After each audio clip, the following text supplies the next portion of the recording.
சொந்தம் பந்தம் அக்கம் பக்கத்துக்கு ரொம்ப முக்கியத்துவம் கொடுக்காதீங்க. ஏன்னா சொந்தக்காரங்க சரி, அக்கம் பக்கத்தில் உள்ளவனும் சரி, நீங்கள் நல்லா இருந்தால் முதல்ல இவங்க தான் பொறாமையே படுவாங்க.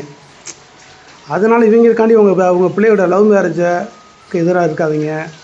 இவங்களுக்காண்டி ஒரு போலியான வாழ்க்கைனா வாழாதீங்க. புரிஞ்சுக்கிட்டீங்களா? நீங்கள் 2 பேரும் எடுபட்ட பயிலுங்க. விசேஷம் எவ்வளோ கிராண்டாக நீங்கள் வச்சாலும் சரி, தின்னுட்டு உங்களை கேவலமாக பேசிட்டு புறம்பட்டு தான் போவாங்க. நீங்கள் கஷ்டப்பட்டீங்கன்னா ஒரு 10 பைசா கொடுத்து உதவ மாட்டாங்க. ஆனால் கேவலமாக மட்டமாக பேசுவாங்க. அதனால் அவங்க பிரச்சனை நல்லது கெட்டதுன்னு வந்து நிற்கணும்னு நினைக்கிறீங்க.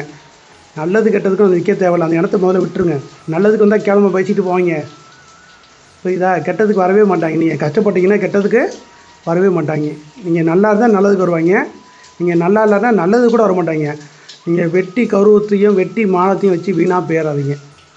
கௌரவத்தையும் மானத்தையும் நீங்கள் தான் காப்பாற்றிக்கிட்டு இருக்கீங்க. கௌரவமும் மனமும் யாரையுமே காப்பாற்றினதில்லை, காப்பாற்ற போகிறதும் இல்லை. அதனால் உங்களுக்காக வாழ பாருங்கள். வாழ்க்கைன்னா என்னன்றதை பற்றி ஒரு வீடியோ போட்டிருக்கேன். அந்த வீடியோவை பாருங்கள், அதைப்படி வாழுங்க. உங்கள் வாழ்க்கை உங்களுக்கானது. உங்கள் ஆன்மா வாழ வந்திருக்கு. அந்த ஆன்மாவுக்கு துரோகம் பண்ணாதீங்க. நல்லா கேளுங்க. உங்களுடைய சொந்த ஆன்மாவுக்கு துரோகம் பண்ணாதீங்க.